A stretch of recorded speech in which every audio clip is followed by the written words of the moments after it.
Have you ever felt like no matter what you do, it's never enough? Like the people who should see you the most barely notice you at all? That's been my life for as long as I can remember. I grew up in a house where silence wasn't peaceful. It was heavy. Every word carried weight. Every look was a reminder of where I stood. Or rather, where I didn't. My parents adored my sister, praised her every achievement, big or small. "You're our pride," they'd say, while I stood off to the side, holding a stack of dirty dishes. The kitchen became my territory. The stove, the sink, the endless pile of laundry, those were the tools I knew best. Not because I loved them, but because that's all I was given. While my sister was encouraged to chase her dreams, I was expected to clear the table, scrub the floor, and stay quiet. I remember one Thanksgiving when I was 12. My sister showed them a drawing of a heart she'd made at school. My parents clapped like she had painted the Mona Lisa. That same night, I presented a simple coding project I had taught myself from a library book. I showed them how I had built a calculator on an old computer. My mom barely glanced up. "That's nice, dear. Now set the table." I can still feel the sting of that moment, the way my excitement shrank inside me like a balloon losing air. The thing is, I wasn't lazy. I wasn't unmotivated. I was hungry. Hungry to prove I was more than the help. Hungry to prove I had something to offer. But no matter how hard I tried, I was invisible in my own family.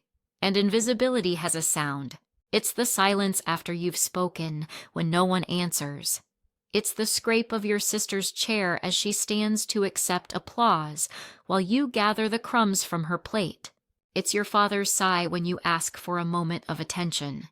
It's the word later that never comes. I started keeping secrets. Not the kind that weigh you down, but the kind that keep you alive. I'd stay up late, long after my family had gone to bed, sneaking into the garage with an old laptop.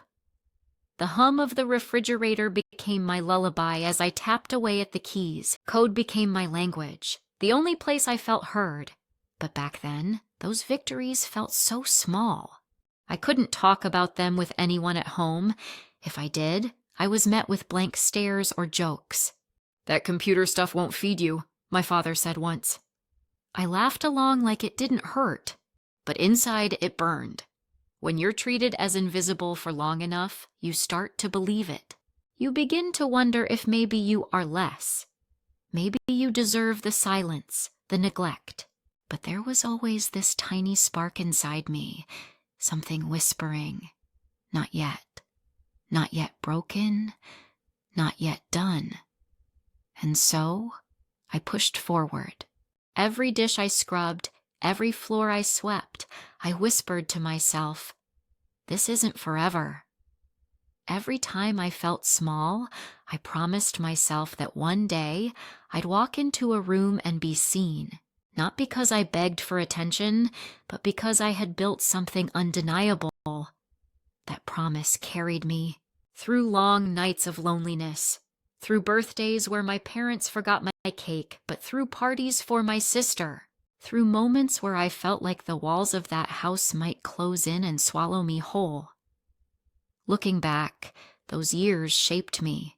The invisibility carved out a kind of resilience I didn't know I had. It forced me to find value not in the applause of others, but in the quiet victories only I could see. But the truth? I never stopped wanting them to notice. That's the cruelest part. Even when you know better, even when you build your own world, there's still a part of you that aches for someone to look you in the eye and say, "I see you."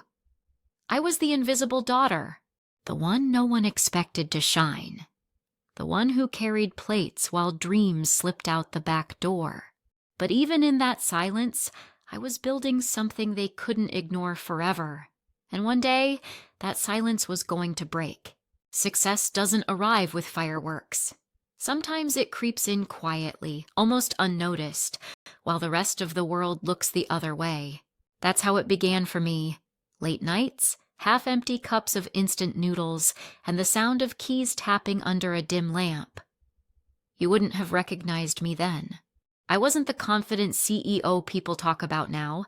I was just a girl hunched over a second-hand laptop in a cramped apartment, with posters peeling off the wall and a radiator that clanged every night like it was falling apart.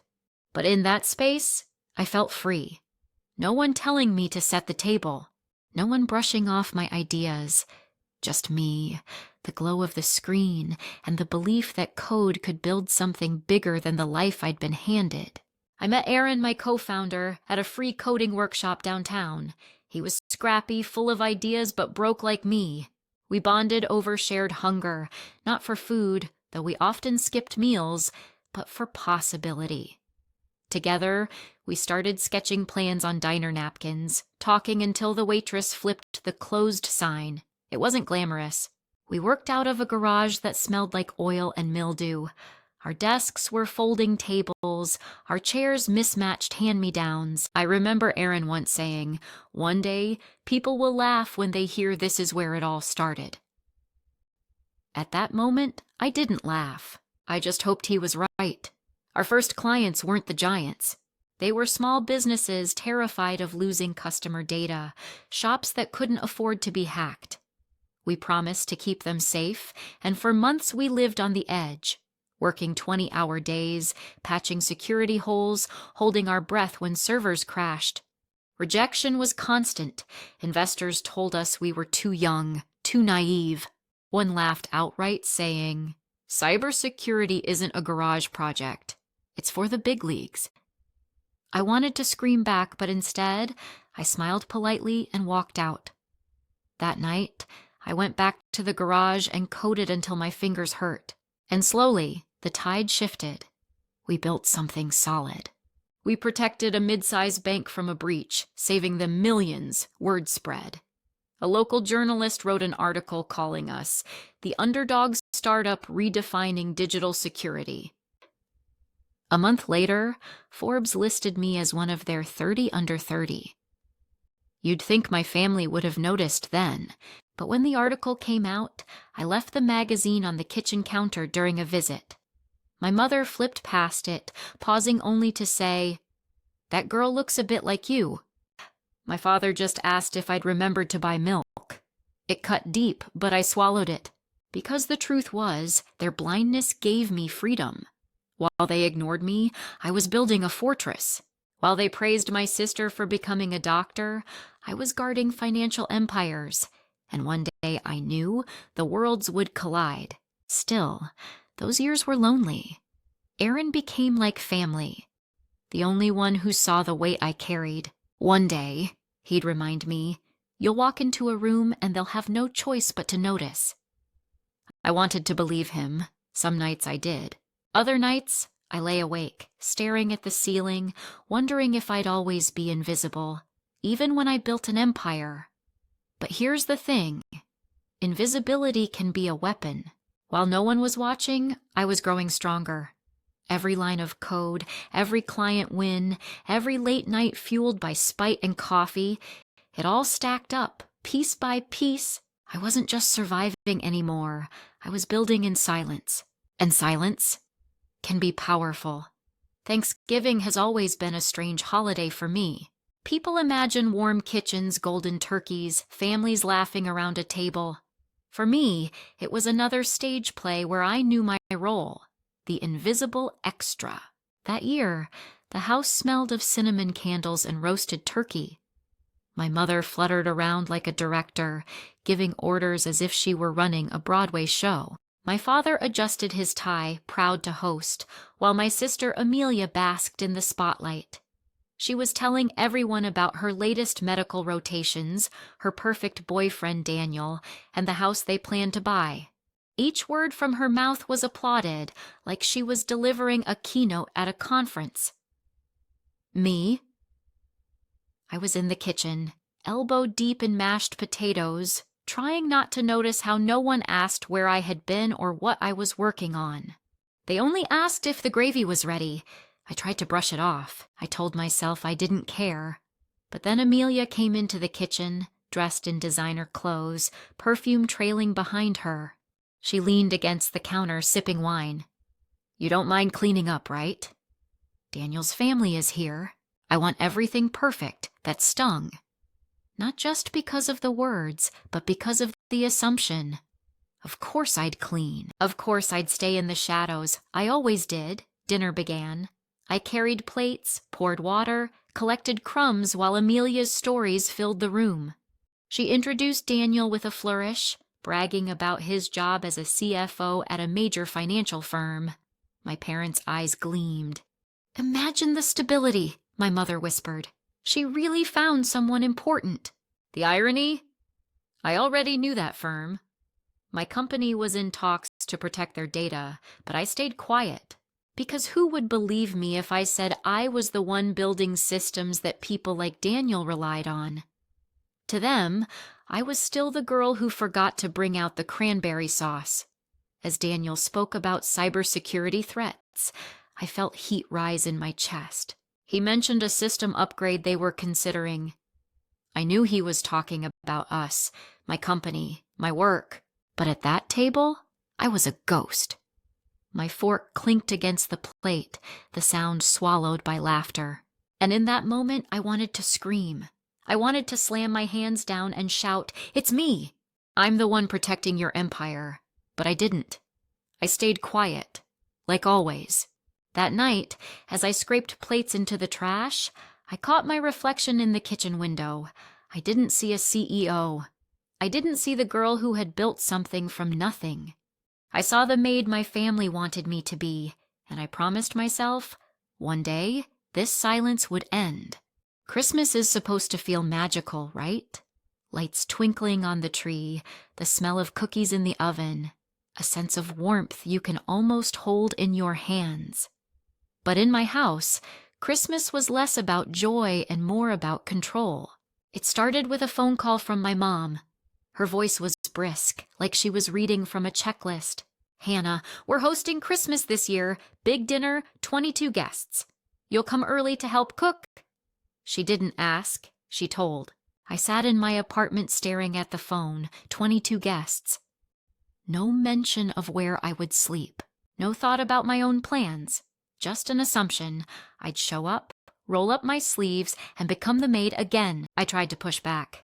"Mom, I already booked a trip, Florida. I need some time for myself this year." Silence. Then a sharp inhale. "A trip?" "Hannah, this is family. You can't put some vacation above us." I wanted to say, "You've put me beneath everyone for years." Instead, I swallowed the words. The next day, Dad called. He tried the guilt angle. "You know your sister's boyfriend's family will be there. We need everything perfect. Your mother can't do it all. Perfect. That word again. Perfect meals. Perfect image. Perfect daughter. Amelia, not me. I was just the scaffolding holding their picture together. And here's the kicker. When I asked about sleeping arrangements, Mom casually said, "Well, Amelia and Daniel will take your old room. You can have the sofa in the den." The sofa. The lumpy, sagging one that smelled faintly of mildew.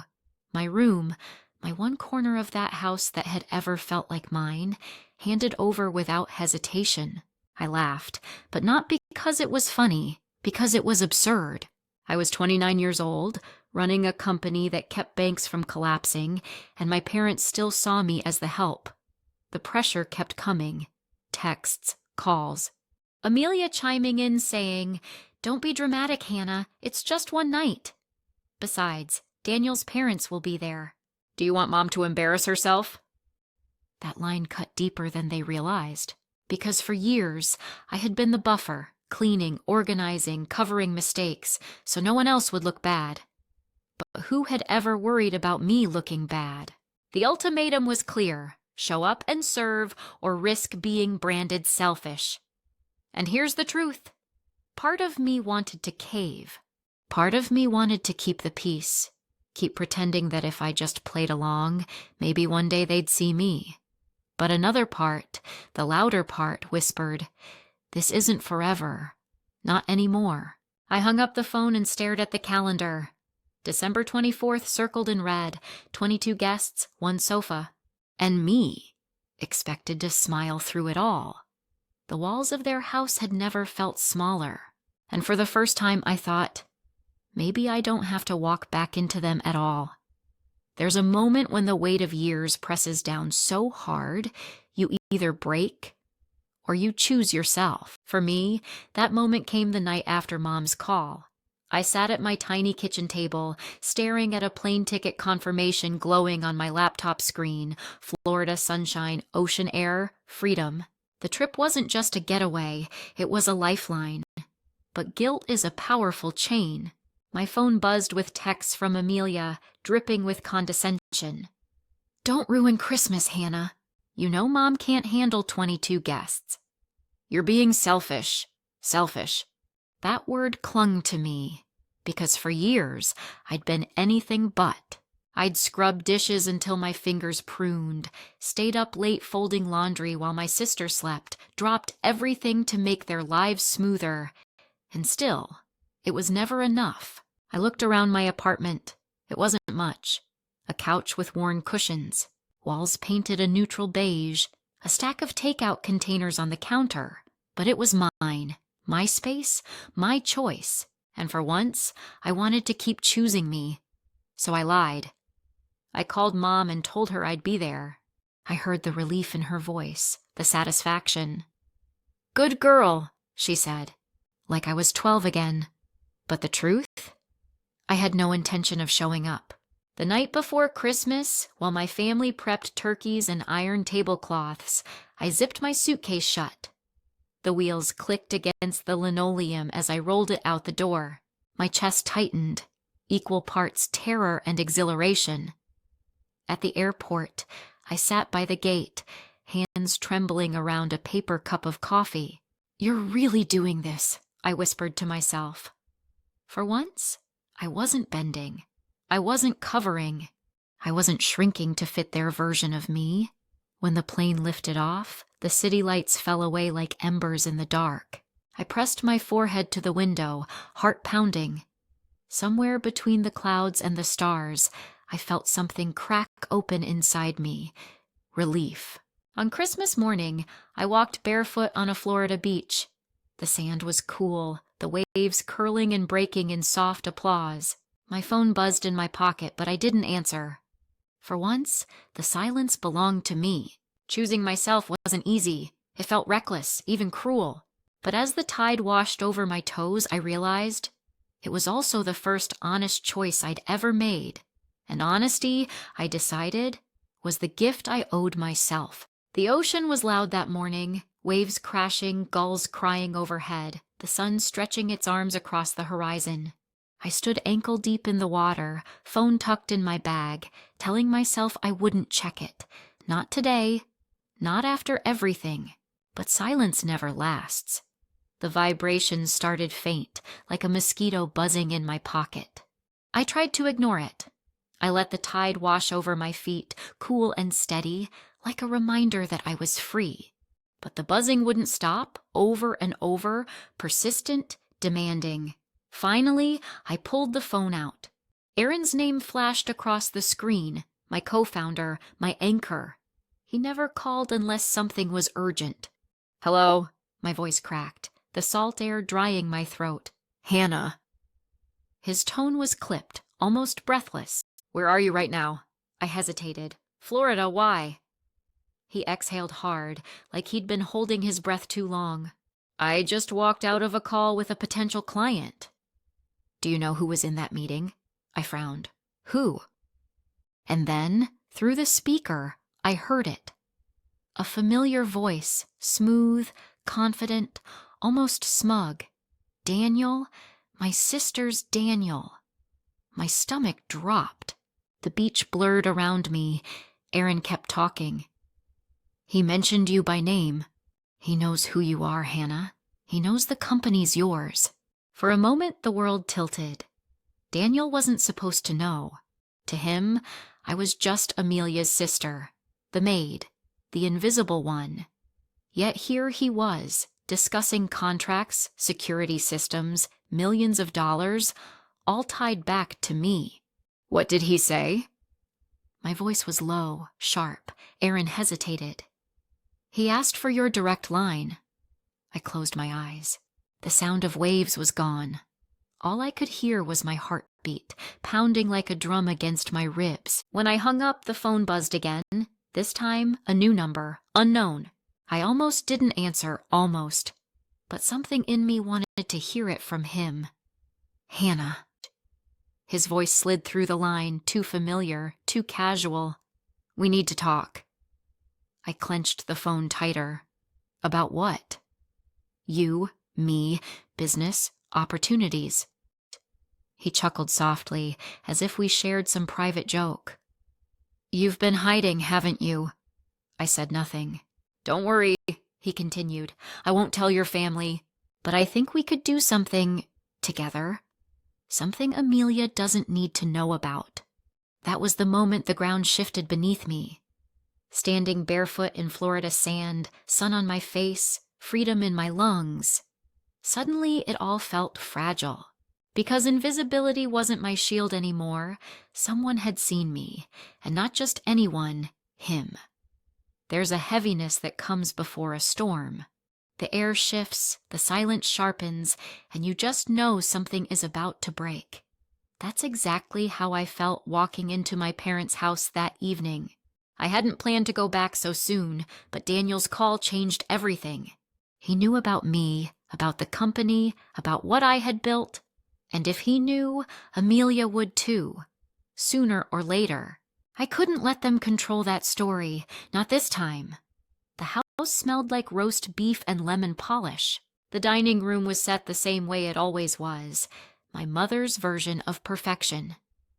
Amelia sat at the head of the table, Daniel beside her, glowing in the light of everyone's admiration. I stepped inside, and the room shifted.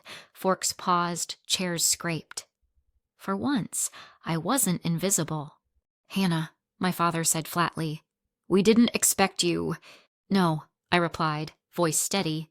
I didn't expect me either. Amelia laughed, that high, tinkling sound I'd heard all my life. Well, this is awkward. Did you finally decide to grace us with your presence? Daniel's eyes met mine across the table, calm, calculated. Actually, Amelia, I think Hannah has more to share than you realize. And there it was. The opening shot, I took a breath. Do you know the firm Daniel works for? The one he's so proud of? I let my words hang. My company keeps them safe. Their entire system runs on the security I designed. The silence that followed was deafening. My mother blinked. My father frowned. Amelia scoffed.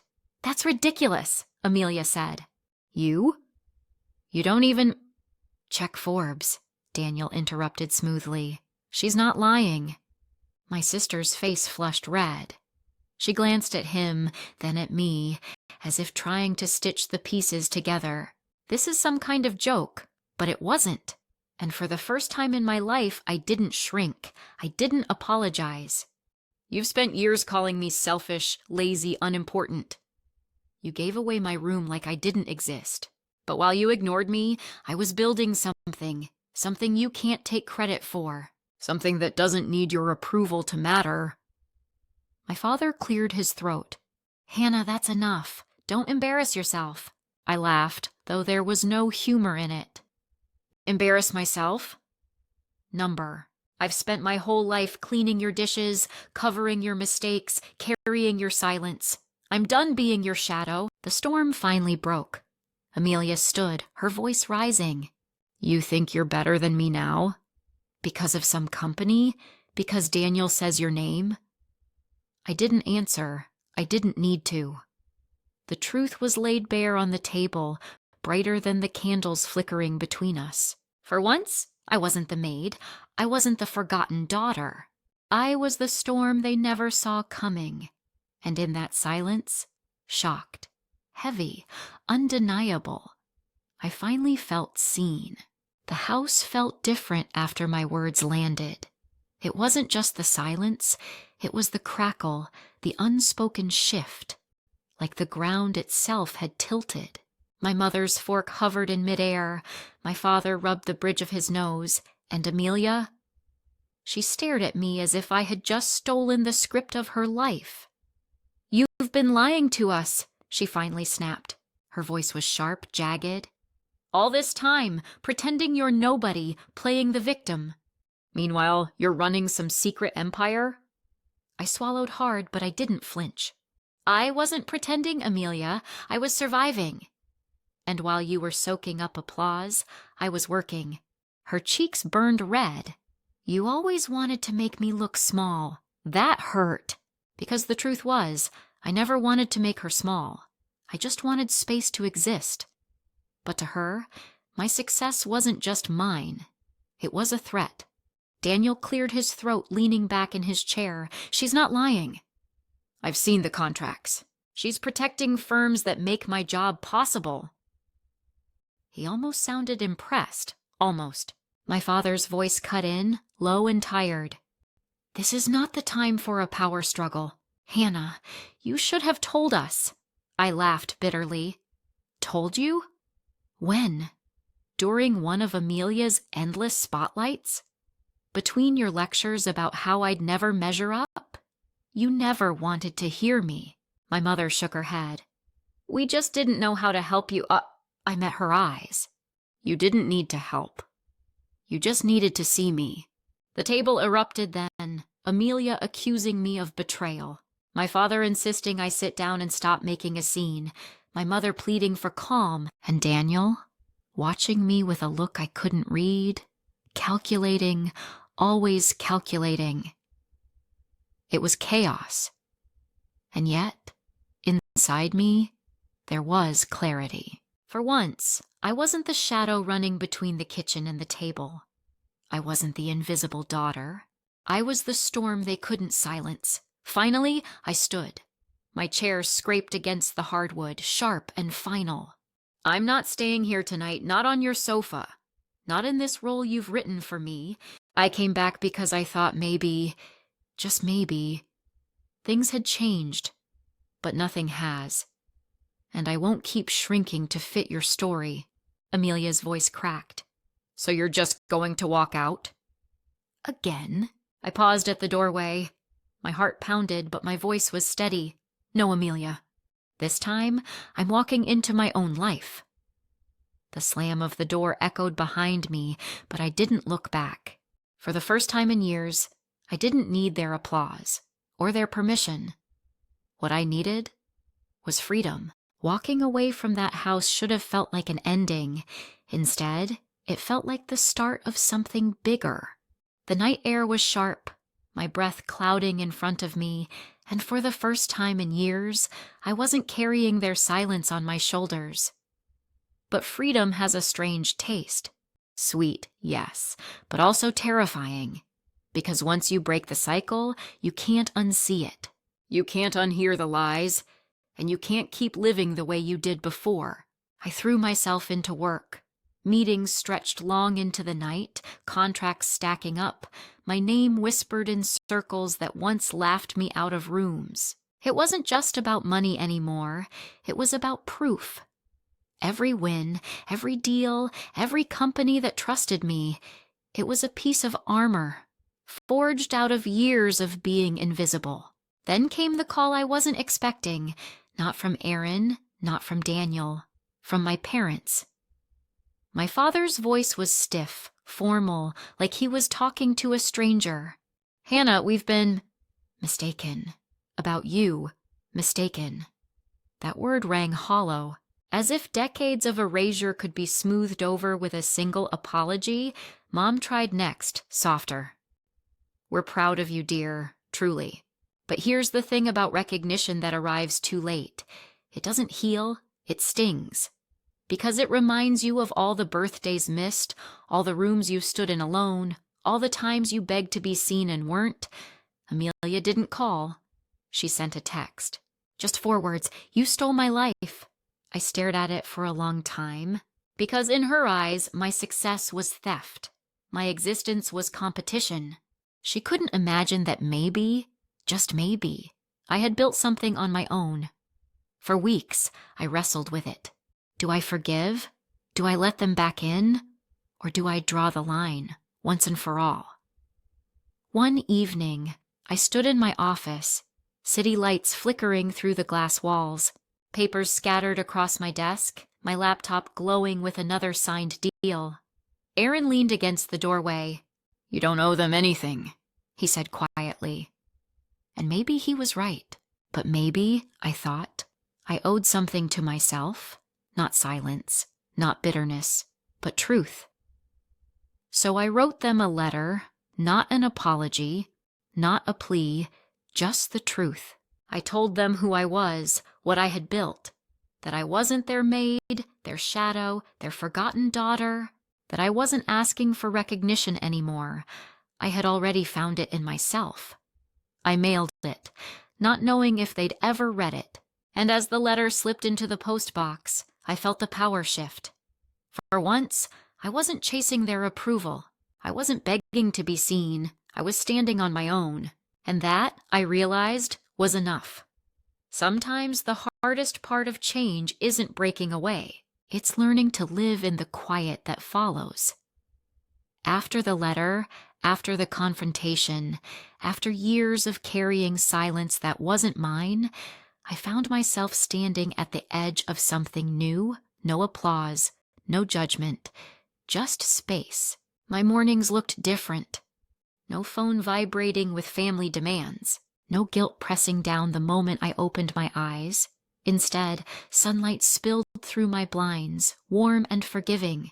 I brewed coffee just the way I liked it, too strong, too bitter, and sat by the window, watching the city wake. It felt almost ordinary, but that was the miracle. Work kept growing. More clients, more recognition, more responsibility. But success didn't feel like armor anymore. It felt like choice. I could say yes, I could say no. And either way, I knew my worth. One evening, I walked along the waterfront, the air sharp with winter. I thought about Amelia, about the text she sent, "You stole my life." For weeks, those words replayed in my head like a broken record.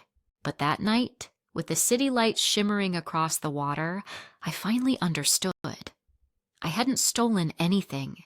I had built something, piece by piece, in the shadows, out of scraps of time and stubborn hope. And maybe Amelia would never see that. Maybe my parents wouldn't either, but I did. And sometimes, that's enough. I stopped waiting for their validation. I stopped replaying their doubts. Instead, I started asking myself, "What do you want now, Hannah?" The answers were simple. More laughter, more freedom, more life that felt like mine. So I made space for new traditions. Christmas wasn't about crowded tables anymore. It was about the beach, the quiet, the sound of waves that belonged only to me. Thanksgiving wasn't about serving dishes until my arms ached. It was about gratitude, the kind that comes when you finally choose yourself. And slowly, I began to feel lighter. Here's what I learned. You don't need to prove your worth to people who refuse to see it. You don't need to shrink so others can shine brighter. You don't need to beg for love that comes with conditions. Sometimes the bravest thing you can do is step away. I'm not invisible anymore. Not because they finally noticed, but because I stopped hiding. And if you've ever felt small, overlooked, erased, I want you to hear me. You are not invisible either. You don't have to wait for someone else to give you permission to exist. You can write your own story. And when you do, you'll realize walking away isn't the end. It's the beginning.